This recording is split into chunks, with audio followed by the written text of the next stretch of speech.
अस्सलाम वालेकुम, मेरा नाम अब्दुल रहमान है और मेरा सवाल जो है वो सलमान अकरम राजा साहब से है कि आपको कोई उम्मीद नज़र आ रही है कि जब 8 फरवरी को बैलेट बॉक्स से वोट निकाले जाएंगे तो तहरीक इंसाफ कोई सरप्राइज़ दे सकती है। जो मायूसी की बात है ना कि इलेक्शन से कुछ नहीं होता, ये बिल्कुल गलत है। देखिए, इस मुल्क में हमेशा ये कोशिश की गई कि इलेक्शन को इंजीनियर किया जाए, रोका जाए अवाम की जो असल आवाज़ है उसको आगे आने से। लेकिन अवाम की ताकत और वोट डालने की ताकत इतनी बड़ी ताकत है जिसका अंदाज़ा शायद मनसूबा साजों को नहीं होता। अगर इलेक्शन वाले दिन 8 फरवरी को आप लाखों करोड़ों की तादाद में बाहर निकल आए तो तमाम मंसूबे धरे रह जाएंगे। मैं आपको यकीन दिलाता हूँ, 30 साल से मैं इलेक्शन के मामलात की वकालत भी कर रहा हूँ। हर दफ़ा मैंने ये देखा है, हर इलेक्शन में मैंने ये देखा है कि एक हद तक तो धांधली हो सकती है, लेकिन उससे आगे आवाम की आवाज़ को नहीं रोका जा सकता। इसलिए हमारी अपील है सबसे कि पिछले इलेक्शन में गालिबन 52% टर्न आउट था, इस दफ़ा 80% टर्न आउट होना चाहिए। अगर ये टर्न आउट 60, 65, 70% से ऊपर चला गया तो तमाम मंसूबे मलगामेट हो जाएंगे और आवाम की आवाज़ सुनी जाएगी। इसलिए बिल्कुल मायूस ना हो, बिल्कुल ये ना समझें कि आपके वोट की कोई वक़्त नहीं है। आप जब वोट डालेंगे और बड़ी तादाद में वोट डालेंगे तो उसका असर यकीनन होगा। बिस्मिल्लाहिर्रहमानिर्रहीम, अस्सलाम वालेकुम। आप पाकिस्तान डेली न्यूज़ देख रहे हो। मेरा नाम है अब्दुल रहमान। नाज़रीन, आज 9 जनवरी है।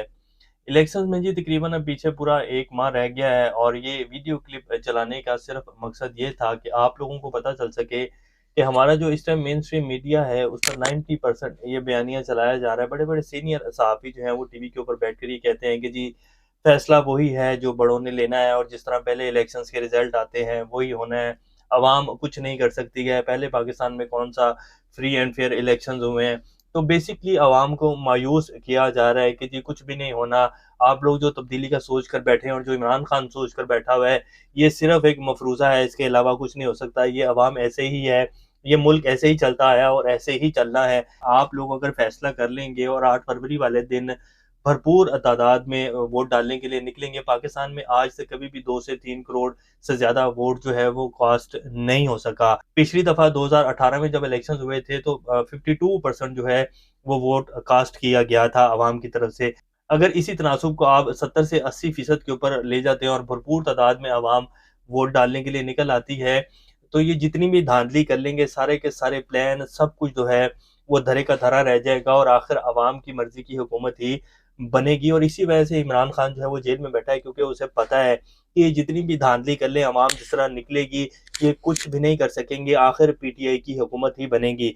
तो ये वीडियो चलाने का मकसद सिर्फ यही था कि आप लोगों को क्लियर हो सके ये जितने भी बयानात और जितनी भी कैंपेन्स मीडिया के ऊपर, खासतौर पे हमारा जो मेन स्ट्रीम मीडिया है उसके ऊपर चलाई जा रही हैं, सिर्फ अवाम को गुमराह करने के लिए चलाई जा रही हैं। और ये पार्टी का बयानिया है, ये जितनी भी पीएमएलएन हो, पीपल्स पार्टी और ये 2 बड़ी पार्टियां हैं पाकिस्तान में, इन्हीं लोगों के पैसों के ऊपर जो है ये सारी कैंपेन्स और इस तरह के इश्तिहारात जो हैं वो चलाए जाते हैं कि जी ऐसा कुछ नहीं होगा, आखिर फैसला वही होना है। नवाज शरीफ साहब जो है वो चौथी बार वज़ीर-ए-आज़म बन रहे हैं, उनका फैसला हो चुका है, वो लाडले हैं। तो इसके ऊपर आपने बिल्कुल ध्यान नहीं देना। आपने सिर्फ 8 फरवरी को निकल कर, भरपूर तादाद में निकल कर जो है वोट डालना है और आप देखेंगे कि 8 फरवरी जो है वो पाकिस्तान में एक नई तारीख रकम करेगा और पाकिस्तान जो है हमेशा के लिए इस इशराफिया के चुंगल से जो है आज़ाद हो जाएगा। अब आज की कुछ लेटेस्ट अपडेट्स हैं जी। इमरान खान साहब के ऊपर और बुशरा बीबी के ऊपर फर्द जुर्म आयद कर दी गई है तोशाखाना केस में, और जो है उन्होंने सेहत जुर्म से इनकार किया। उसकी भी कुछ तफसीलात आपके सामने रखेंगे। लाहौर हाई कोर्ट में जी इमरान खान साहब के तोशाखाना केस के हवाले से अपील की गई थी और जो उसके ऊपर जो है 5 रुकनी लार्जर बेंच तश्कील दे दिया गया और उसकी जो समाअत है वो 12 जनवरी को होगी। कल इमरान खान साहब की और पीटीआई की जो बल्ले के निशान की है और दरख्वास्त, उसके ऊपर भी समाअत होगी सुप्रीम कोर्ट में, उसके लिए भी जो है बेंच तश्कील दे दिया गया है। वो भी तफसीलात आपके सामने रखेंगे। इमरान खान साहब को जी जीएचयू हमला केस में भी उनका नाम जो है वो नामजद कर दिया गया, बल्कि उसके ऊपर जो है मुकदमा दर्ज कर दिया गया और उनकी गिरफ्तारी भी जो है वो डाल दी गई है। वो तफसीलात भी आपके सामने रखेंगे। इमरान खान साहब तो लगता है जी मिलिट्री कोर्ट्स में उनको ले जाया जाएगा, क्योंकि इमरान खान साहब जो है बिल्कुल भी सरेंडर नहीं कर रहे हैं और वो बिल्कुल अपने बयानिए के ऊपर, अपने नज़रिए के ऊपर खड़े हैं। और ये पूरे की पूरी ताकत जो है वो सिर्फ इसी वजह से लगाई जा रही है कि इमरान खान जो है वो किसी न किसी तरीके से हमारे सामने सरेंडर करे। और कुछ अहम अपडेट्स हैं। कितने लोगों के कागजात नामजदगी मंजूर हो चुके हैं। जुल्फ़ी बुखारी और इनके साथ बैरिस्टर शहजाद अकबर, मलिक रियाज साहब, 190 मिलियन पाउंड केस में जी एक नया हुक्म जारी किया गया इन लोगों के खिलाफ।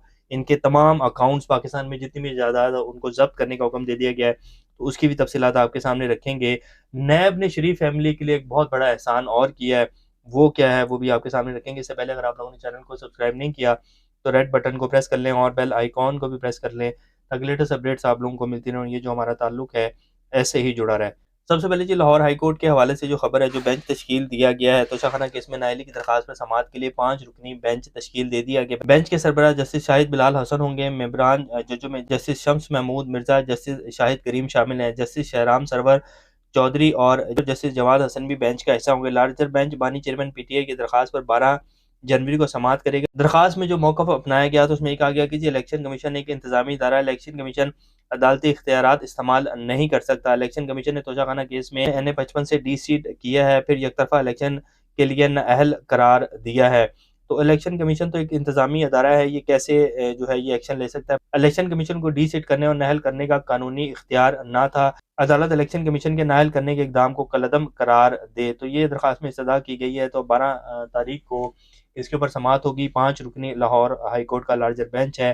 तो उम्मीद है कि अच्छा फैसला आएगा इमरान खान साहब के इलेक्शन लड़ने के हवाले से। और तोशाखाना में जो इलेक्शन कमीशन ही जी अदालत का जो है वो मज़े ले रहा है और इलेक्शन कमीशन ही नाअहल किया जा रहा है।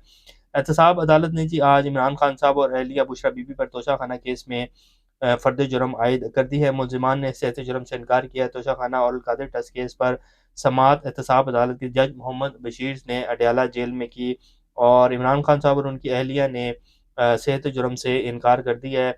तो बात यह है कि तोशाखाना हो या 190 मिलियन पाउंड केस हो, ये सिर्फ जो है दबड़ घुसुनी से बनाए हुए केसेस हैं, कोई इनकी वर्थ नहीं है, कोई इनमें जान नहीं है। जैसे साइबर केस के हवाले से क्या क्या कुछ जो है मीडिया के ऊपर चलाया गया, इमरान खान ने तबाही फेर के रख दी। इमरान खान ने पाकिस्तान के खारजा ताल्लुकात जो है उनका बेड़ा गर्क कर दिया। जैसे कल बिलावल भुट्टो साहब ने भी कहा कि जी इमरान खान ने जो है अवाम को बेवकूफ़ बनाया है और इमरान खान ने ये क्या किया और साइफर लहराया, ये हो गया वो हो गया।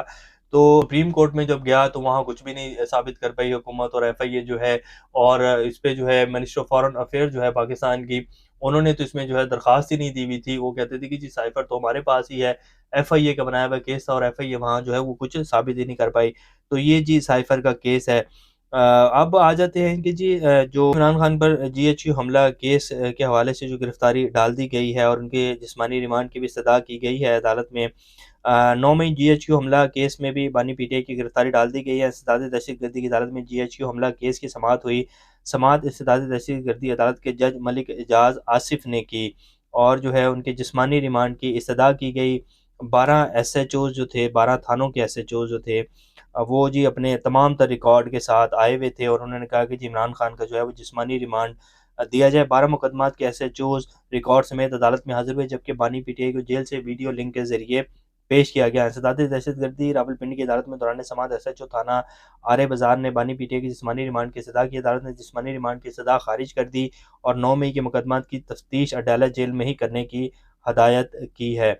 मुकदमात नए से नए मुकदमात हैं जी और बात और मकसद सिर्फ ये है कि इमरान खान को तोड़ना है और इमरान खान को जो है वो डील के ऊपर लाना है, किसी न किसी तरीके से भी लाया जाए, बस इमरान खान को मजबूर करना है और इसके अलावा कोई मकसद नहीं है। कल जब अडयाला जेल में समाअत हुई तोशाखाना केस के हवाले से नैब ने जो समाअत की, तो वहाँ ये कहा जा रहा है जावेद चौधरी साहब और कुछ जो इसी उसके जो है लेवल के सहाफ़ी हैं और जो कुछ इसी ग्रुप के सहाफ़ी हैं, जावेद चौधरी साहब, और जो सारा PMLN का बयानिया और ख़ास तौर पर जो है कुछ ख़ास लोगों का बयानिया लेकर मीडिया के ऊपर बैठते हैं, जो कहते हैं कि इमरान खान जो है उसने पाकिस्तान को तबाह कर दिया है, इमरान खान पाकिस्तान की सियासत में होना ही नहीं चाहिए, इसको बिल्कुल ख़त्म कर दिया जाए। जैसे सलीम सहाफ़ी साहब जैसे लोग और सीनियर लोग हैं, सहाफ़ी हैं। लेकिन कल जो है वहाँ समाअत हुई तो जावेद चौधरी साहब जो है वो रात को फरमा रहे थे कि जी इमरान खान साहब जो हैं वो ज़ारो क़तार वहाँ रोने लगे और वो जो है पता ही नहीं लगा उन्हें कि क्या हो गया है और इमरान खान बेसिकली टूट चुके हैं। तो सबसे पहली बात तो ये है कि इमरान खान भी इंसान है, कोई वलीउल्लाह नहीं है और वलीउल्लाह भी जो है वो रोए हैं, तो इमरान खान क्यों नहीं रो सकता? इंसान है, इतने लंबे टाइम से वो जेल में है और एक ऐसा बंदा जो कि इतनी सहूलियात में रहने वाला इंसान हो वो टूट जाता है। इंसान है आखिर, कोई नाउज़ुबिल्लाह खुदा तो नहीं है जो वो रो ही नहीं सकते हैं। तो ये जो है बहरहाल एक बयानिया है जो कि बनाया जा रहा है और इसका कोई फ़ायदा नहीं होगा। इमरान खान अपने नज़रिए के ऊपर खड़ा हुआ है और इसी तरह के सहाफ़ी और बहुत सारे इस तरह के और लोग जो हैं वो मीडिया के ऊपर ये भी बैठ के कह रहे हैं कि जी नवाज़ शरीफ जीत चुके हैं, नवाज़ शरीफ को कोई नहीं हरा सकता है। और नवाज़ शरीफ साहब के फेस एक्सप्रेशन ऐसे हैं कि उन्हें खुद के ऊपर शक हो रहा है कि लगता है मुझे फंसाने के लिए यहाँ जो है बुलाया गया और ज़लील करवाने के लिए बुलाया गया है। शहरयार अफरीदी के कागज़ात नामज़दगी जी मंज़ूर हो गए हैं, इलेक्शन लड़ने की इजाज़त उनको मिल गई है। इसी तरह जो है उस्मान डार की जो वालदा हैं उनके रेहाना डार, उनके कागज़ात नामज़दगी भी मंज़ूर हो गए हैं। शानदाना गुलज़ार के कागज़ात नामज़दगी जो है मंज़ूर हो गए हैं। और इसके साथ-साथ पीटीआई के और भी कुछ लोग हैं जिनके कागज़ात नामज़दगी जो हैं वो एक्सेप्ट कर लिए गए हैं। नवाज़ शरीफ साहब को वज़ीर-ए-आज़म बनने का शौक नहीं है, वो कौम को इस हालत में देखकर तकलीफ़ में हैं। जावेद लतीफ़ साहब फरमा रहे हैं और वो कह रहे हैं कि जी वो रियासत, कौम और आइन के लिए कुछ करना चाहते हैं। वाह जी वाह! सुभान अल्लाह। नवाज़ शरीफ साहब जो हैं वो कौम को इस हालत में देखकर परेशान है। पिछले 16 महीने में भी नवाज़ शरीफ साहब जो थे वही हुकूमत चला रहे थे। वो अलग बात है कि अब सारी की सारी अपने भाई के ऊपर डाल दी है। नैब ने शरीफ फैमिली के ऊपर एक और मेहरबानी की है जी। नवाज़ शरीफ और इनके अहले खाना के खिलाफ नैब इन्वेस्टिगेशन बंद कर दी गई है। नैब की जानिब से नवाज़ शरीफ और इनके अहले खाना के खिलाफ शरीफ ट्रस्ट केस में इन्वेस्टिगेशन को बंद कर दिया गया। तो नवाज़ शरीफ साहब के लिए जी मौजे ही मौजे हैं और उनको कह दिया गया जी आप तो मुर्शद, आप वज़ीर-ए-आज़म बनने की तैयारी करें। बेशक आप बन नहीं पा रहे हैं लेकिन हमने जो आपसे वादे किए थे वो पूरे कर दिए हैं। तो ये जिस टाइम की कुछ सूरत हाल है। अल्लाह पाकिस्तान का हमें नसर, अभी तक के लेते हैं। अपना और अपने का ख्याल रखिएगा। अल्लाह हाफ़िज़।